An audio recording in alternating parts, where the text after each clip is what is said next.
Hello, hello, and welcome to another 2 Network match report with me, Adam. It's finished at Molineux. Devastatingly, it's finished 1-1 in the dying minutes, in the dying seconds even. Boly has headed in what can only be described as a bit of a freak goal from Adama Traore's cross.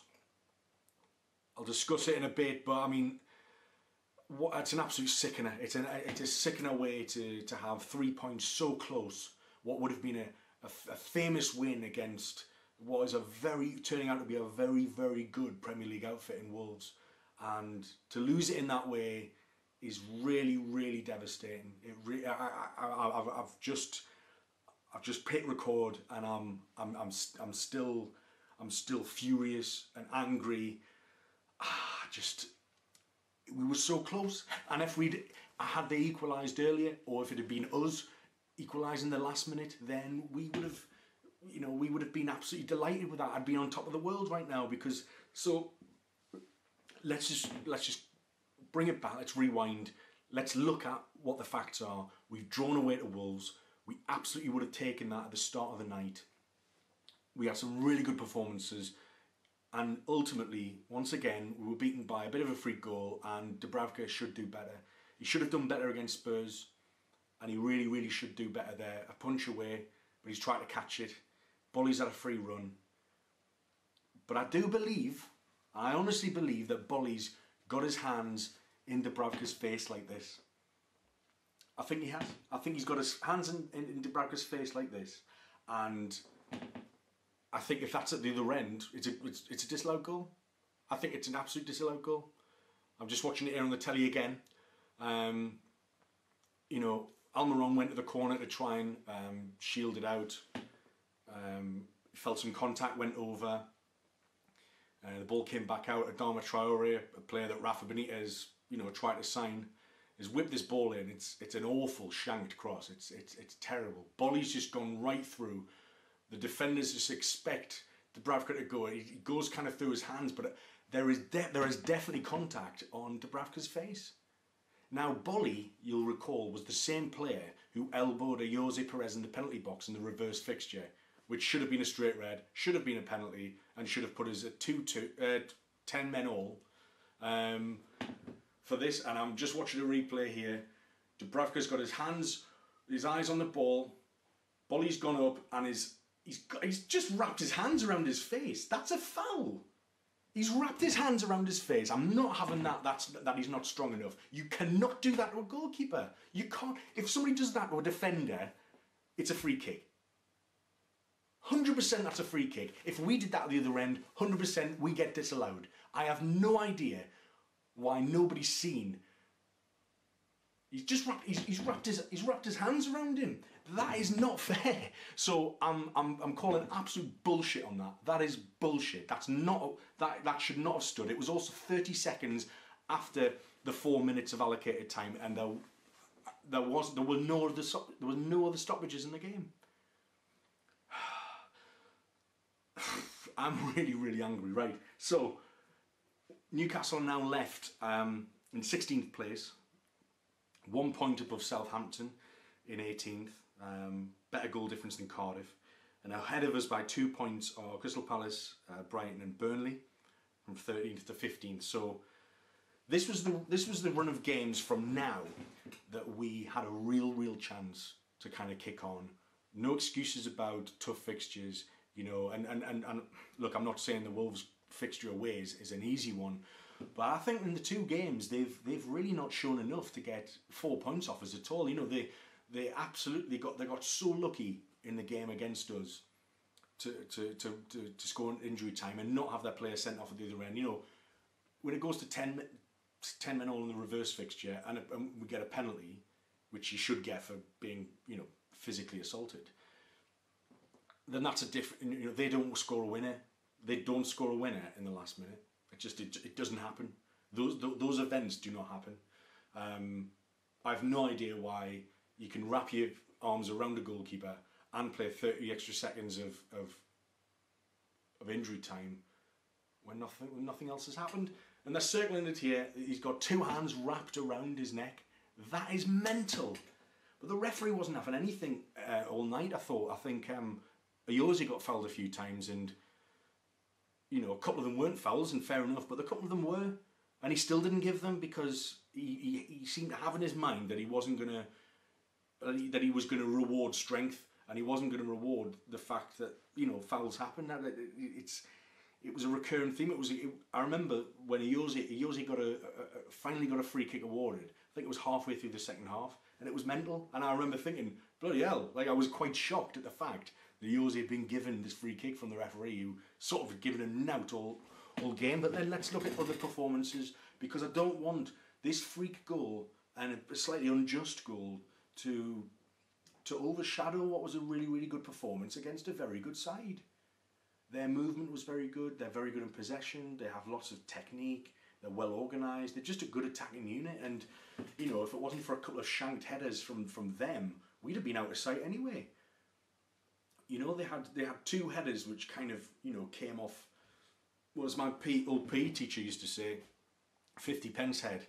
A couple of headers that just, you had Doherty at the far post early in the second half, where Longstaff shoved a leg up just to distract him, and he somehow headed it over. And then there was another header where he's kind of tried to use his neck muscles to get some power on it, and it just comes off his head, and it's such an odd angle. And we've sort of got away with that. You know, in the game they had what up to regard as 3 big chances. We had none, yet we still scored from one. But I kind of thought the first half, you know, they came at us as we expected them to do. We were always going to sit back in the first half and sort of feel them out and let the game just come at us and just soak up and absorb the pressure. There was some lovely interplay between Ayoze and Rondon. I'm really liking that partnership. I think there's loads more to come from it, and add Almiron into the mix as well. I think we could have something special going on, but we'll get on to him in a minute. But in the first half, there was you know, after a little bit of pressure, we were only really resorting. They were resorted to just taking long shots, and do you know what it is? They can do that all day. They have got players who can strike a ball from distance, but you know, odds are they're not going to score from distance, no matter how many shots they have. So we were just happy to, you know, put a wall in front, you know, on the penalty spot, along the penalty box, and then let them try and play throughs, which they really couldn't do. And then we kind of grew in confidence a bit, and we had that, you know, we had those moments, you know, especially towards the end of the first half, we started to get our pomp, and, you know, like I say, Rondon had an early shot. He had that header from a Hayden cross where he had 4 players around him, and he still managed to get, you know, that's in the corner.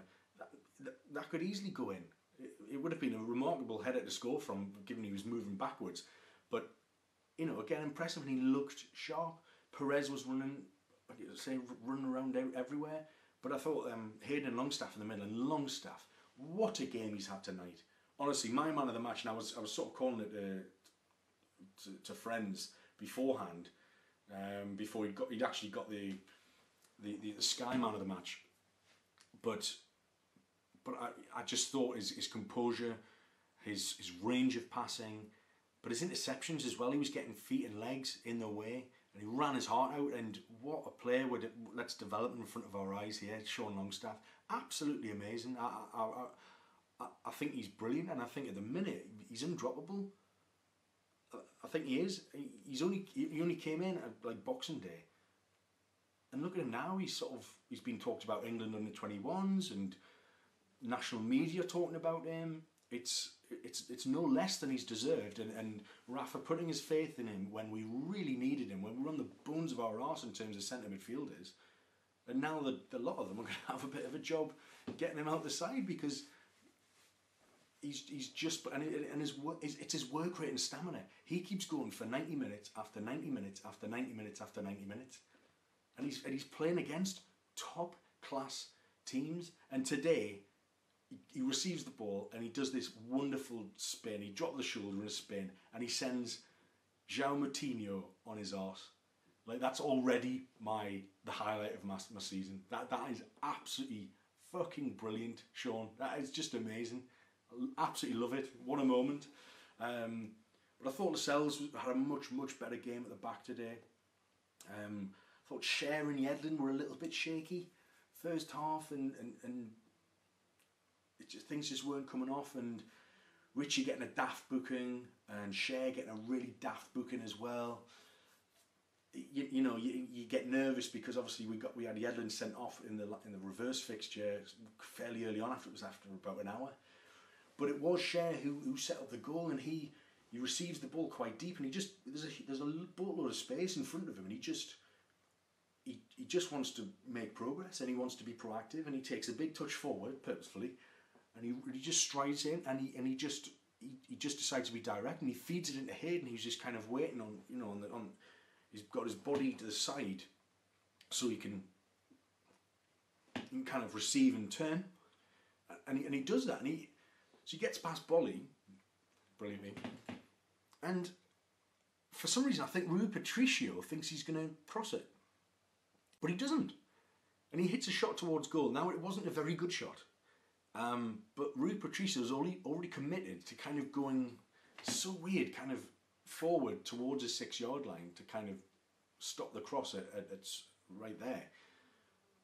But Hayden, whether he's given him the eyes or whether Rui Patricio's just had an absolute nightmare, and he's sort of side-footed it past him, and Rui Patricio, and it comes off the inside of his hand, goes in. Newcastle fans go wild. I'm going wild, and you're thinking, we haven't had the majority of the ball. We haven't had the majority of the chances, really. But suddenly you think, well, they've struggled to penetrate us. They've struggled to penetrate us this far. They're going to have to come at us. And so we go on for another, 5-10 or whatever. I think it was.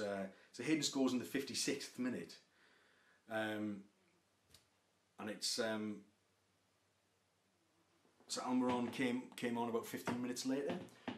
So Almiron came on, and he just made an instant impact. He receives the ball on a counter attack, and he just uses his pace, and he's he lays the ball off. But as soon as he lays the ball off, he's pointing where he wants it, and he's up and he just ran up there. He's just pointing, just play up the line, and I'll get there. And he fouls the guy eventually, but you just kind of saw that desire and determination to want to make an impression. He's not here to make up the numbers. And you could see that he's got technique and talent, but he's also got a bit of fight in him. And I think, I wrote a piece for True Faith about whether, the fact that Almiron really isn't going to be a luxury player. And we kind of saw snippets of that tonight in his performance, that when he was without the ball, I mean, he hasn't even unpacked yet. He hasn't unpacked his suitcase, and he's there without the ball, and he's organising, and he's pointing, and he's shouting at his teammates to mark up, get in the right position. I mean, he's Paraguayan. He doesn't speak any English. He's been here 5 minutes, and this is what he's doing. He wants to take control.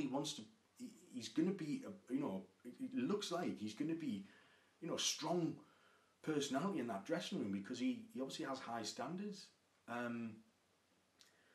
But he showed some really nice passing, and he just looks absolutely rapid. And I think this forward spear of Rondon, Almiron and Perez is going to be really lethal, and I think it's going to be crucial. And I can't wait to see them play at home. And I think, honestly, on the strength of that 20 minutes at the end, Almiron,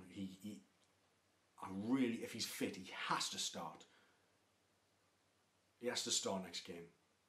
Huddersfield. He has to start, because Atsu works hard, but so does Almiron, and Almiron actually offers, and already you're seeing the chemistry with the forward three. So I was really impressed by Almiron, and I can't wait to see more. But yeah, and so obviously it starts to get, the last 10 minutes, we had a couple of corners here and there, and you just think, can we just nick something at the end? Can we just? We didn't have any clear cut chances in the eyes of Opta in the whole game. We managed think we had 9 shots and only 3 on target in the end, and they had 22 shots, 6 on target, and you know it was obviously 1-1. So we were a lot more efficient and economical with what we had, and in the end it was about 40%, 41% possession, which for us away from home is really, really high. So I think there's loads of positives. That we're all good. Don't get us wrong. I'm absolutely seething. You heard what I was like at the start of the video. Honestly, I'm still trying to process what's just happened. But let's look at the facts. A draw away to Wolves, who have won what is it, like they've won like 9 of the last 14 or something Premier League games. If they were to win tonight, it would have been their record points total amassed in the Premier League with 12 games to play or something. So, you know, this is an exceptional Wolves side. This is a Wolves side we've never come up against before. Certainly away from home, obviously, before the season, I meant. So we need to be proud of how we've gone there to a place where, you know, Man City couldn't win here. And I think we've been pretty harshly done by. But loads of positives coming out, you know. Diarmi's back in the team. He came on for Hayden eventually, and I think a couple of our defenders maybe need to kick up the arse. I don't know what's happened with Dubravka, but you know, I'm sure Rafa is going to speak to him, and Rafa's just going to talk now, so I'll just respond to what Rafa's saying right now. Okay, so I've just seen Rafa's post-match interview. He's calmed down a bit from the pitch, where he seemed to be just muttering under his breath and having a word with the referee. But on the penalty, on the incident, the goal, the equaliser, he played it down, the foul. Although he seemed to mention that Dubravka should have done better. He said we need to do better in those situations with those kinds of balls. And when he was probed again by the interviewer about whether that should have, so he felt that the goal should have stood, and I could tell he was restraining himself, because there's no point in arguing about it now, because the goal stood and he's just going to get himself fined or whatever. So reading between the lines, I think he's a bit disappointed that the foul wasn't given, and I think he's saying that maybe the team stopped a bit, and when you go into the last minute winning the game, you're always going to be disappointed to not win the game, which is what happened. But I think he didn't say it so much. He said he was disappointed not to win that. But I still think a draw is a really, really good result, and I think he'll know that. He also said he really liked he thought Almiron made a good contribution, and Longstaff as well. And quite interestingly, he spoke a little bit about the game plan just now. So how he wanted to get players running in between the lines, which is where Hayden came in. So Hayden was playing more of a box to box and getting, and obviously we saw that the rewards reaped from one of his forward runs that led to our first goal. So I think it's interesting that, you know, he has purposefully gone to Wolves, citing those weaknesses to exploit, and wanting to push them back and wanting to take the game to them. Now, you know, to the layman on the sofa, Rafa's negative tactics. There weren't. Like, there's a difference between negativity and not having a lot of the ball. Like, they're not necessarily the same thing. It's what you do with the ball when you have it. So the next fixtures are Huddersfield home, Burnley home, absolutely massive for 4 days. That's going to define our season, I think. West Ham away, Everton home, Bournemouth away, and then on the 1st of April, it's Arsenal away. So, but I think the Huddersfield, Burnley, even West Ham away, they're so inconsistent, but Huddersfield, Burnley at home, very, very much like Huddersfield and Southampton last season, are must win. We have to win those 2 games at home.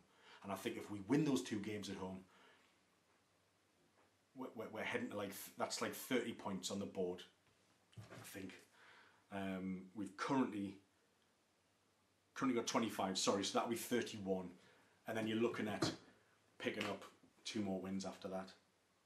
So I think 4 more wins we're probably safe. And I think with Miguel Almiron, he's a player who can penetrate and drive, and I think he can strike fear into these teams. Huddersfield specifically, absolutely, and I think this is why we need him on the pitch for the full 90 against Huddersfield if he's fit, and if Rafa feels that he's tactically aware enough, because I think as much as Atsu will work hard, he will not give us as much as Miguel Almiron will. So I think it's crucial. We need to, ideally Rafa would have had Almiron in at the start, like 1st of January, but that's not how the club operate.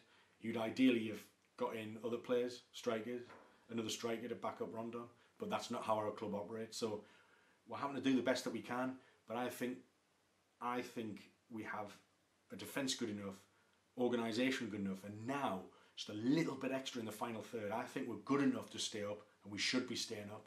Huddersfield are atrocious.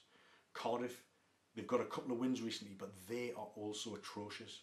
I think Brighton have absolutely the potential to slip back into the relegation zone. I really do.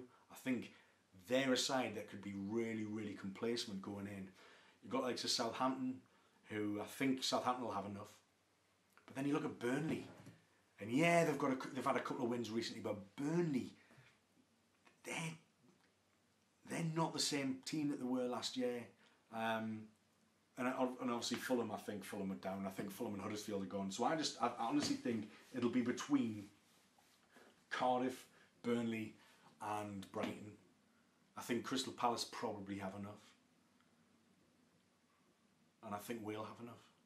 So I'm going to end it on a positive note. So yeah, good for that. But we've got warm weather training in Spain. Almiron gets 2 weeks and that can only be a good thing. And actually, thinking about that, 2 weeks with the team, training with Rafa, he's going to start Huddersfield, isn't he? Has to. He has to. And as well as Hayden's played tonight, I really still would like Diarmi in alongside Longstaff. That's my team. So Sean Longstaff, man of the match, absolutely brilliant. I'm absolutely devastated with how tonight's gone. In the way, it's the manner of it, isn't it? It's the manner of it. If they'd scored in the first minute and we'd equalised later and we drew 1-1, everyone would be buzzing. So please remember that. Don't be too downhearted. This is a really, really good side and we're on away turf. It's a really, really positive draw. I've been Adam the Two Network. Please subscribe, please share, and please comment below as well. I'd love to hear what you think of tonight's event. Cheers, everyone. I've been Adam. Bye, bye.